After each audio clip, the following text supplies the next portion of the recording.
Hello, नमस्कार मैत्रिणो. मी संध्या पुन्हा एकदा तुम्हा सर्वांचं स्वागत करते माझ्या यूट्यूब चॅनलवरती.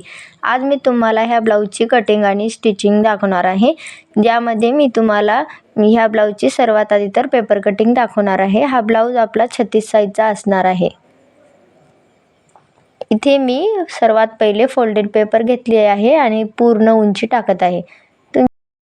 तुमची जे काही उंची असेल ते तुम्हाला घ्यायचं आहे आणि त्यामध्ये आपल्याला 1.5 इंच प्लस करायचं आहे.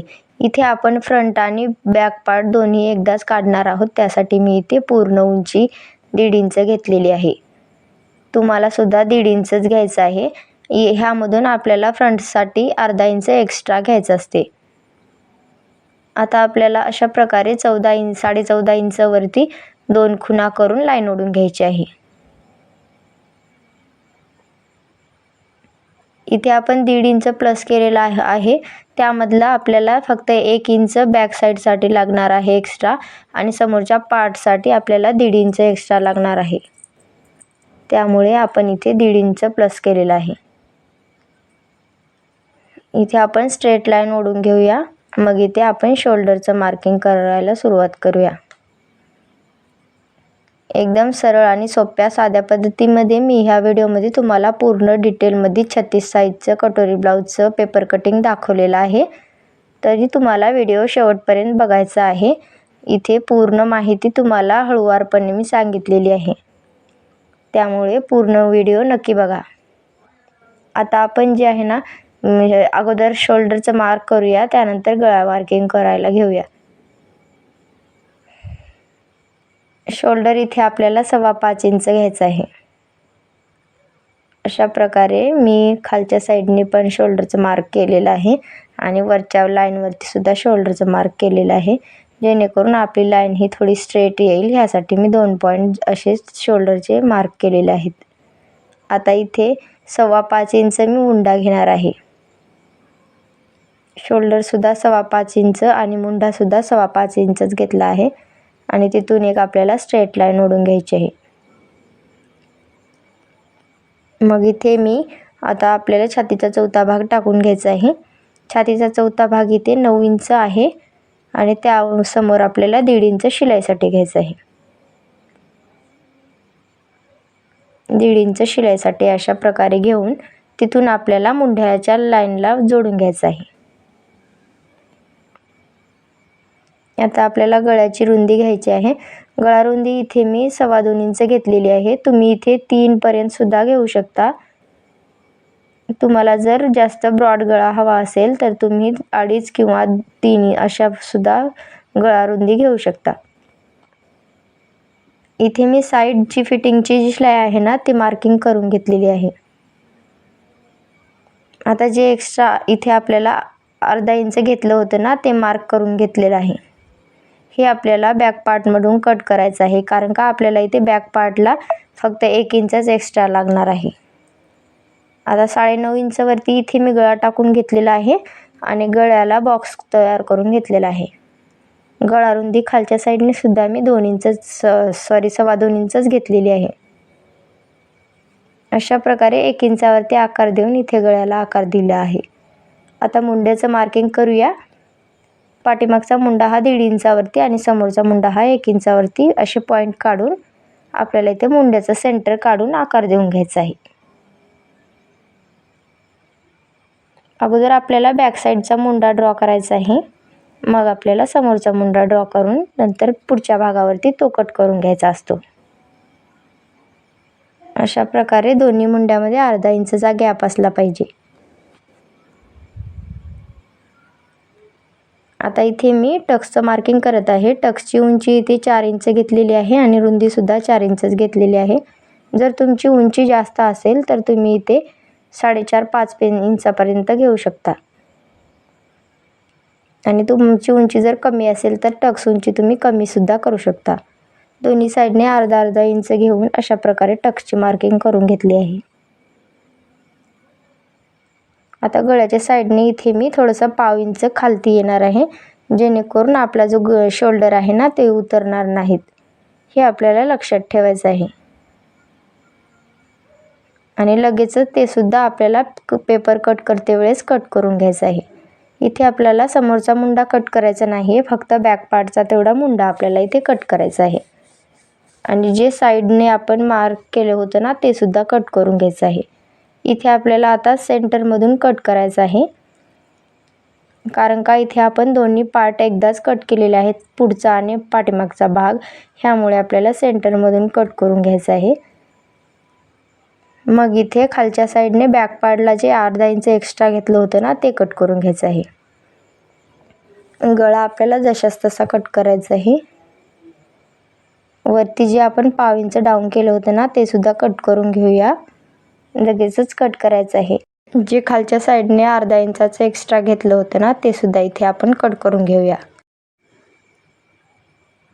अशा प्रकारे पूर्ण पाठीमागचा आपला कट झालेला आहे. आता आपल्याला समोरच्या भागाला इथे 2.25 इंचचा गळा घ्यायचा आहे आणि गळा लांबी इथे 5.5 इंच तयार आहे. त्यामध्ये आपल्याला अर्धा इंच प्लस करून 6 इंच घ्यायचे आहे.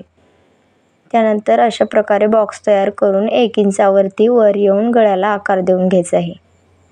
आता मी इथे मुंड्याचा आकार जशास तसा होता ना तो ड्रॉ करून घेते. मग इथे फ्रंट मुंड्याला आकार देऊन घेते. इथे आपल्याला 1 इंचावरती अशा प्रकारे पॉईंट काढून मग त्या मुंड्याला आकार देऊन घ्यायचा आहे. इथे आपला फ्रंटचा मुंडा असणार आहे. त्यानंतर ह्या साईडनं सुद्धा आपल्याला हे समोरच्या भागावरती सुद्धा पाव इंच शोल्डर डाऊन द्यायचं आहे. आपला शोल्डर हे उतरणार नाहीत, ह्यासाठी आपल्याला शोल्डर डाऊन देऊन घ्यायचं आहे. आता हे इथे आपल्याला क्रॉसपट्टीचं मार्किंग करायचं आहे. दोन्ही साईडने 2.5 इंचावरती मार्क करून घ्यायचं आहे आणि हुक पट्टीच्या साईडने आपल्याला अर्धा इंच वर जाऊन अशा प्रकारे क्रॉस लाईन ओढून घ्यायची आहे. फक्त इथे आपल्याला जास्त काही करायचं नाही. वरच्या साईडने 3 इंच घ्यायचं आहे आणि खालच्या साईडने 2.5 इंच घेऊन अशा प्रकारे मार्किंग करून घ्यायची आहे. कटोरी इथे आपली 6 इंचाची आहे. गळ्याच्या साईडने 1 इंच देऊन घेऊया आणि मुंड्याच्या साईडने 2.25 इंच किंवा 2.5 इंच जरी दिलं तरी चालेल. त्यानंतर अशा प्रकारे इथे आपण कटोरीला आकार देऊन घेऊया. जर तुम्हाला खूपच मोठी कटोरी हवी असेल तर तुम्ही इथे 2.25 इंचावरती जरी दिलं तरी चालेल मुंड्याच्या साईडने आकार. आता जो आपला गळा आहे ना तो कट करून घेऊया. मग आपण इथे कटोरी कट करायला सुरुवात करूया. कटोरी कट झाल्यानंतर इथे आपल्याला क्रॉसपट्टी कट करून घ्यायची आहे लगेचच. मग पूर्ण पार्ट्स इथे आपले कट होऊन जातील.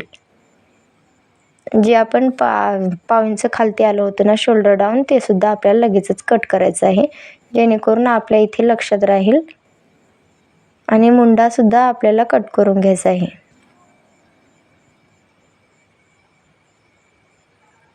मुंडा कट झाल्यानंतर इथे आपल्याला कटोरी वाढवायची असते. हे पूर्ण पार्ट्स आपले तयार झालेले आहेत. आता आपल्याला कटोरी वाढवण्यासाठी पेपर घ्यायचा आहे. इथे मी दुसरा एक्स्ट्राचा पेपर घेतला आहे. आता आपल्याला पेपरवरती कटोरी ही जशास तशी ठेवून घेऊन मार्किंग करून घ्यायची आहे.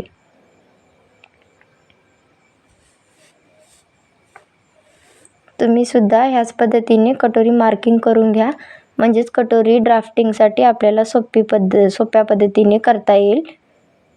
कटोरी आपली ही बाजूला जाणार नाही. हे अशा पद्धतीने कटोरीचं मार्किंग झाल्यानंतर आता आपल्याला इथे जे काही चेंजेस करायचे आहेत ते पाहूयात. इथे कटोरीच्या साईडने आपल्याला जे स्ट्रेट पॉईंट आहे ना तिथे आपल्याला 1.5 इंच घ्यायचं आहे आणि जे कर्व साईड आहे ना त्या साईडने आपल्याला 1.25 इंच घ्यायचं आहे. तुम्ही दोन्ही साईडला जर कटोरी मोठी हवी असेल तुम्हाला तर 1.5 इंच घेतला तरी चालेल. इथे मी एका साईडने 1.25 इंच आणि एका साईडने 1.5 इंच घेतलेला आहे आणि त्या दोन्ही पॉईंटला जोडून अशा प्रकारे त्या लाईनचा आपल्याला सेंटर काढून घ्यायचा आहे. सेंटर काढून झाल्यानंतर सेंटर पॉईंटवरून आपल्याला खालच्या साईडने 1.5 इंच घ्यायचं आहे. 1.5 इंचावरती अशा प्रकारे एक लाईन ओढून घ्यायची आहे. मग आपल्याला इथे अशा पद्धतीने क्रॉस पॉईंट जोडून घ्यायचे आहेत. जे आपण पॉईंट काढलेले आहेत ना त्याला अशा प्रकारे क्रॉसमध्ये जोडून घ्यायचं आहे. आणि आता आपल्याला इथे स्ट्रेट लाईनपासून अशा पद्धतीने स्ट्रेट लाईन ओढून घ्यायची आहे आणि गळ्याच्या साईडने जे अर्धा इंच घेऊन खालती थोडंसं असं कमी करत अशा प्रकारे वर जायचं आहे.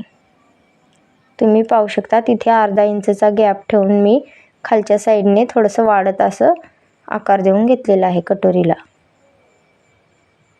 इथे आपली पूर्ण कटोरी मार्किंग झालेली आहे. आता आपण हे पूर्ण कटोरीचं पॅटर्न कट करून घेऊया.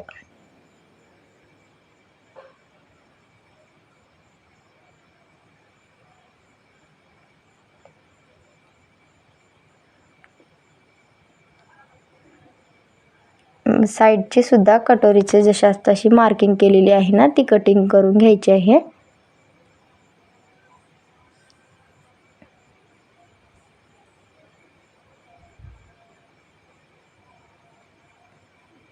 इथे आपली पूर्ण कटोरी तयार झालेली आहे.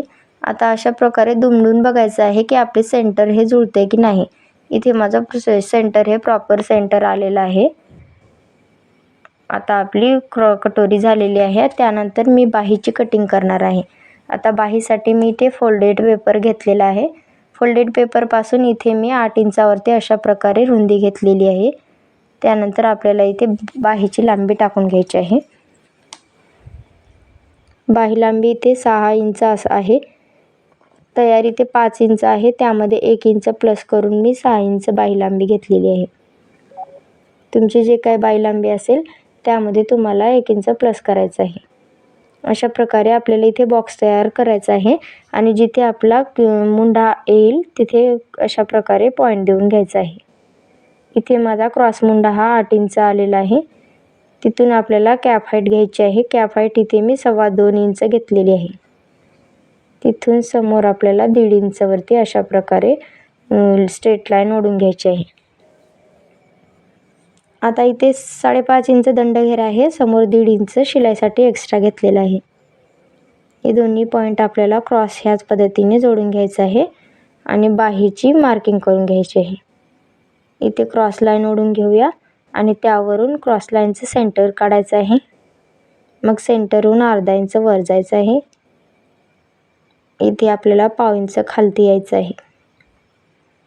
इथे आपल्याला 1-1.5 इंचावरती आणि 1 इंचावरती अशा प्रकारे 2 आकार देऊन बाहीला शेप देऊन घ्यायचा आहे.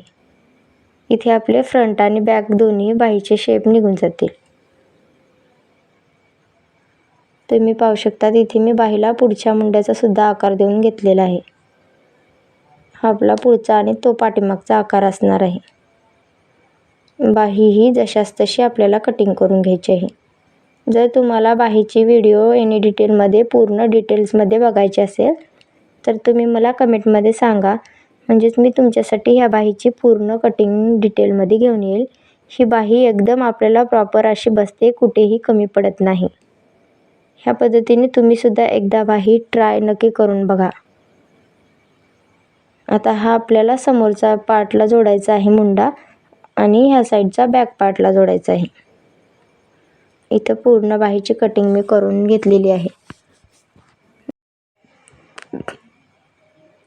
साईडने 1.5 इंच आपण इथे मार्जिन ठेवलेलं आहे. आपले इथे सर्व पार्ट्स कटिंग करून झालेले आहेत. ह्या ब्लाऊजची स्टिचिंग व्हिडिओ मी टाकलेली नाही आहे. जर तुम्हाला ह्या ब्लाऊजची स्टिचिंग व्हिडिओ बघायची असेल तर मी चॅनलवरती 36 साईजच्या ब्लाऊजची स्टिचिंग व्हिडिओ अपलोड केलेली आहे. ते तुम्ही पूर्ण डिटेलमध्ये आहे तिथे बघू शकता. माझ्या चॅनलवरती जर तुम्ही पहिल्यांदाच आला असाल तर माझ्या चॅनलला सबस्क्राईब करा. व्हिडिओ शेवटपर्यंत बघितल्याबद्दल धन्यवाद. चला तर मग पुन्हा भेटू.